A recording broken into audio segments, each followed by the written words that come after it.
برادران اسلام اور معزز سامعین کرام،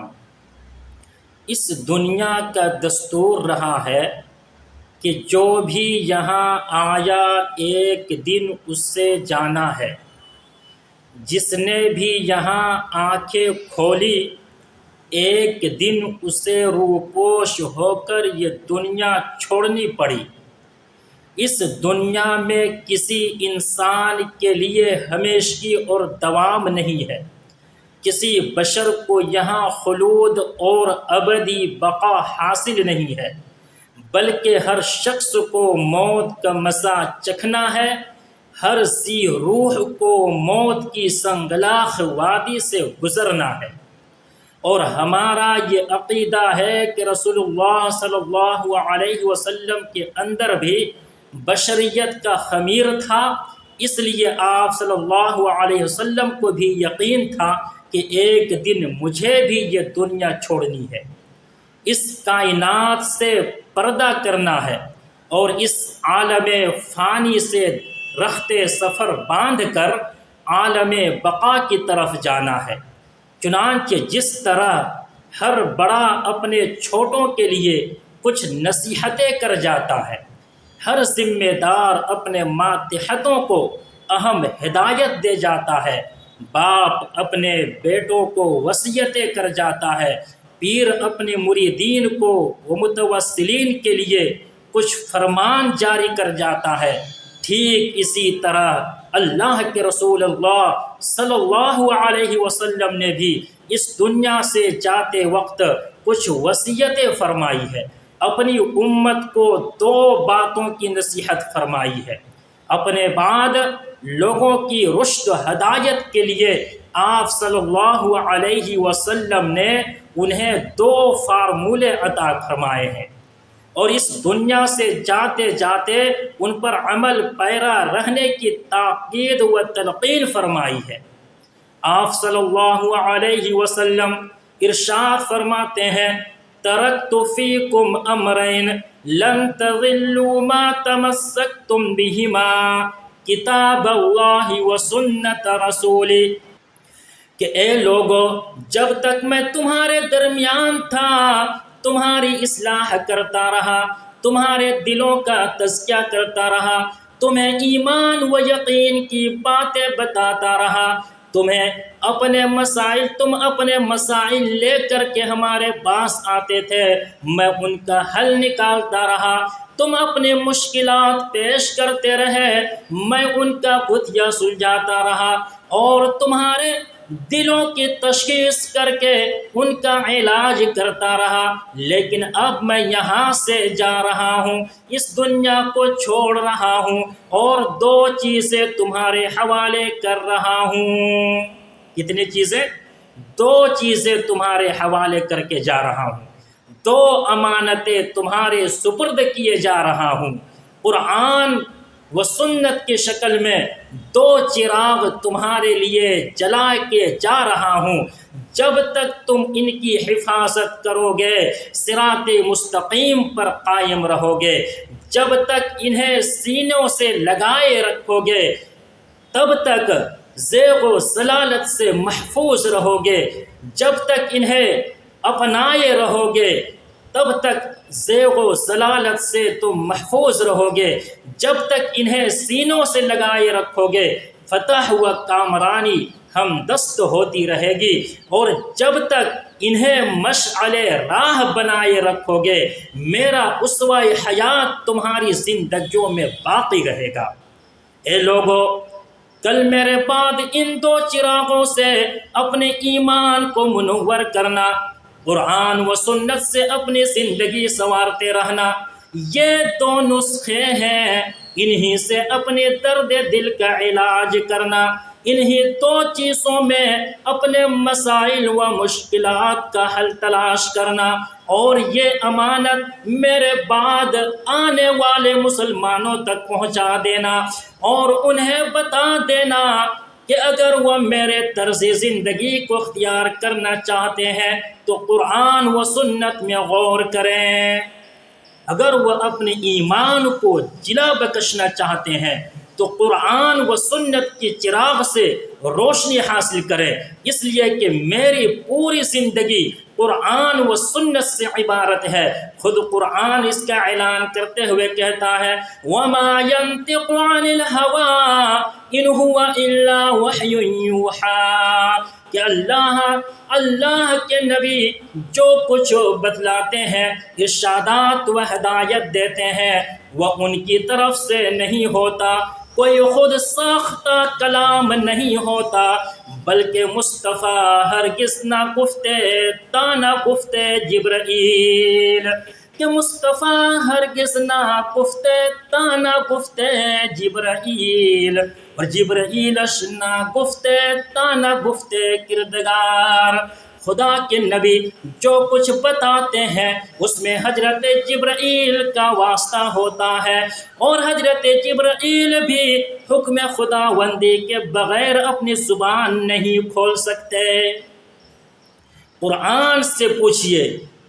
قرآن کریم نے متعدد مقامات پر آپ صلی اللہ علیہ وسلم کے اخلاق حسنہ اور اوصاف حمیدہ کا تذکرہ کیا ہے۔ حضرت ابراہیم علیہ السلام نے انہی اوصاف کے حوالے سے اللہ تبارک و تعالیٰ سے آپ کو مانگا اور بارگاہ خداوندی میں عرض کیا ربنا وابعث فیہم رسولا منہم یتلو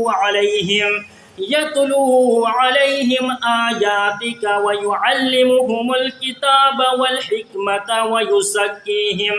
کہ کائنات کو بنانے والے، بنی آدم کو عدم سے وجود میں لانے والے، ان لوگوں کو ایک ایسا رسول عطا کیجئے، ان کے درمیان ایک ایسے نبی کو بھیجئے جو ان کا علیہم آیاتک، اللہ اس رسول کا مشن یہ ہو کہ وہ لوگوں کو تیری آیتیں پڑھ پڑھ کر کے سنائے، قرآن کے معنی سے اسے روشناس کرائے، لوگوں کے دلوں میں قرآن و کریم کی رفعت و عظمت کو اجاگر کرے، وَيُعَلِّمُهُمُ الْكِتَابَ وَالْحِكْمَةَ، ورسول لوگوں کو کتاب و حکمت کی باتیں بھی سنائے، انہیں قرآن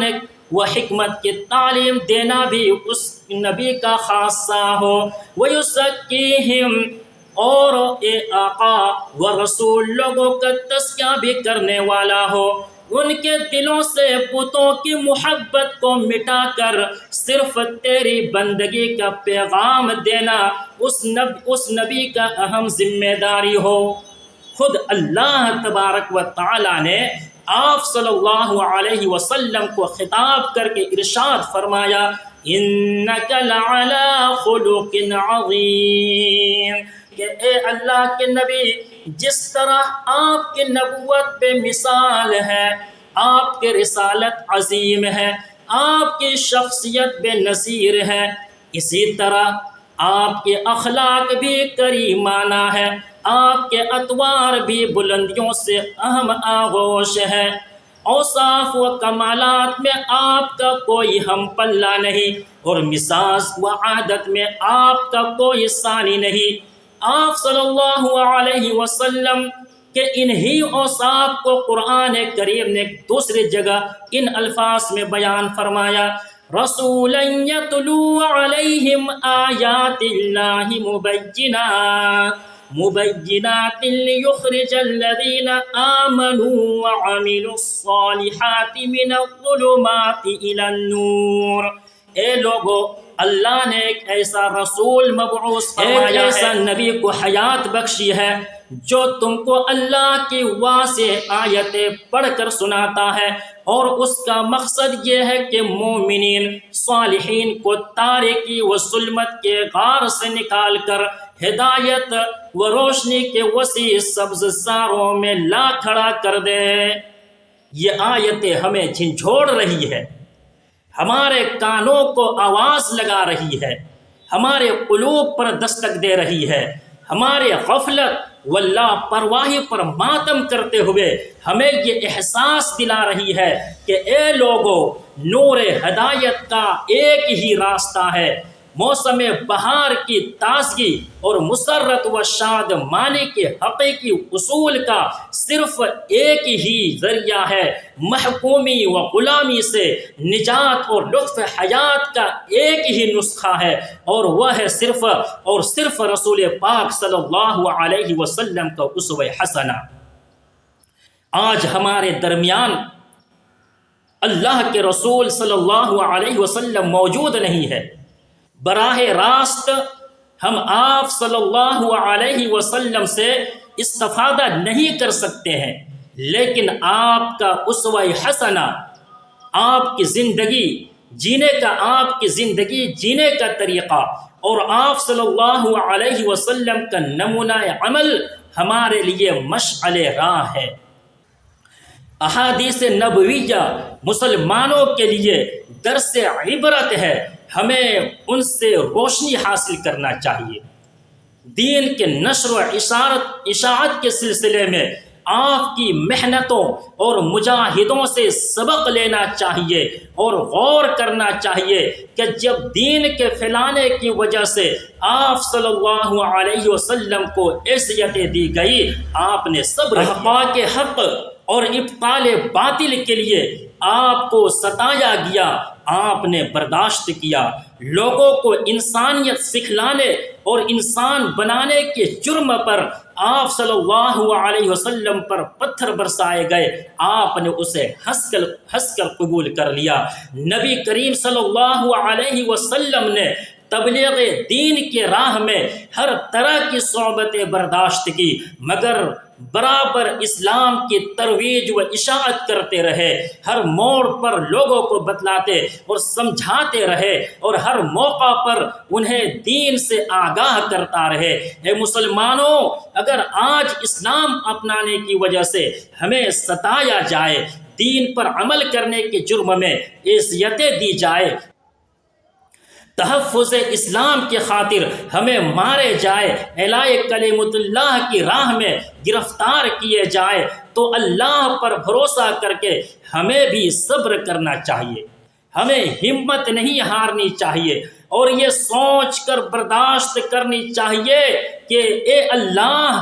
ایک دن اسی دین کے خاطر حضرت خباب رضی اللہ تعالی عنہ کو جلتی ہوئی ریت پر گھسیٹا گیا تھا، حضرت بلال رضی اللہ تعالی عنہ کو دہکتے ہوئے انگاروں پر لٹایا گیا تھا، سلمان فارسی رضی اللہ تعالی عنہ کو مارا گیا تھا، اور سب کچھ سہ کر کفار کا ہر ظلم و ستم برداشت کر کے انہوں نے اللہ کے نبی کا کلمہ پڑھا تھا، حب نبی کا نعرہ لگایا تھا۔ اے اللہ،